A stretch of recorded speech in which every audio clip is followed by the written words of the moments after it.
Hey Bella. Okay, so this video is to walk you through the classroom setup here. It's a nice big room.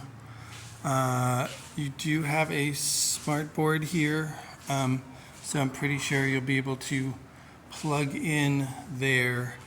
But I do have a projector as well, which I left on the desk over here in case you need to go that route. You might want a couple more chairs, I can ask, but you might be good on that. There's not that much table space, given that the computers are there, so we could also ask for some more tables, depending on if you wanted them. You could also sort of just push the computers to the back and have them work in front of them, probably. The Future House class is first, so I'm not sure what works best there. So the almost all the computers are already connected, and they have the game up already. On each computer, I've connected them on the Wi-Fi here to a network called CPS Secure. That's the one you want. But they should already be connected and they should stay connected.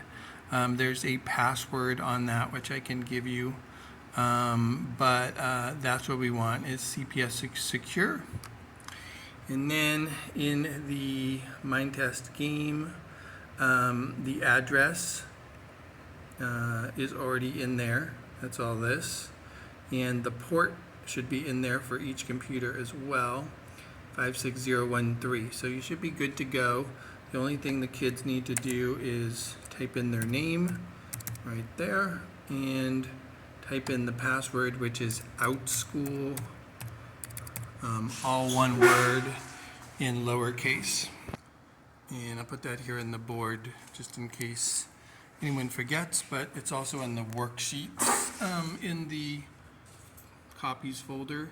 And with that, it should connect and boot right up and put the student into the Minetest world.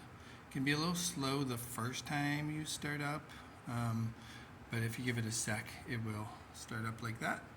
And they're in the world. I will make sure the sun does not go down so it's not dark like you see right now. But that's how the kids will log in on all the computers. So we did run into a little snafu here today. We have 10 computers, however, 2 of them, which have this white flag here on them, white index card, have a technical issue, which is a bit complicated, but I've already got the tech folks here in Chelmsford. They're going to come and try to fix it before the class at noon. Essentially, when you go to connect to the CPS Secure Wi-Fi, it does not show up for some reason. So they're going to try to fix that problem. So you don't really need to worry about the tech issue there, but they're going to try to fix that so that you have 10 computers.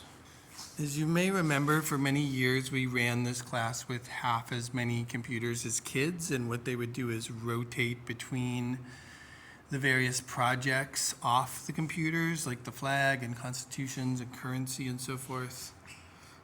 They would rotate between those projects off the computers and the projects on the computers. So if worse came to worse and you did not have a computer for each kid for the first day, you could use that strategy to rotate them on and off. So have some kids working on the city on the computers and some kids working on the projects off the computers. I'm hoping that that we do have computers for each student, but that's kind of the worst case scenario. And finally, these are the maps that you may remember. The kids work on that mapping project before they go on the computers. There's a lot in the lesson plan about how to do this. But if they work in groups of 3 on this project, then what you can do is like slowly, one by one, bring them over to the computers for the first time. That way you don't have the whole class going to the computers at the same time and asking you questions. So it's kind of like you got kids working maybe on the floor around the room in groups of 3, and you call one of those 3 over one by one, get them settled on the computers, make sure they know what they're doing. Maybe start with kids that you think are going to have an easier time.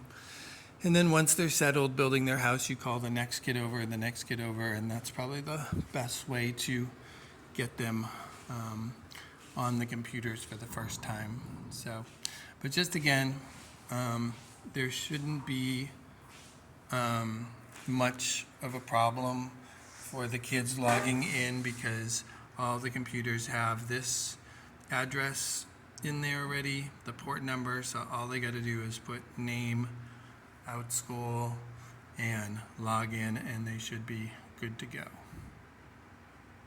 And then I know the Lego Future House is definitely less of a concern, but you got all your Lego things, car parts, the curriculum for both.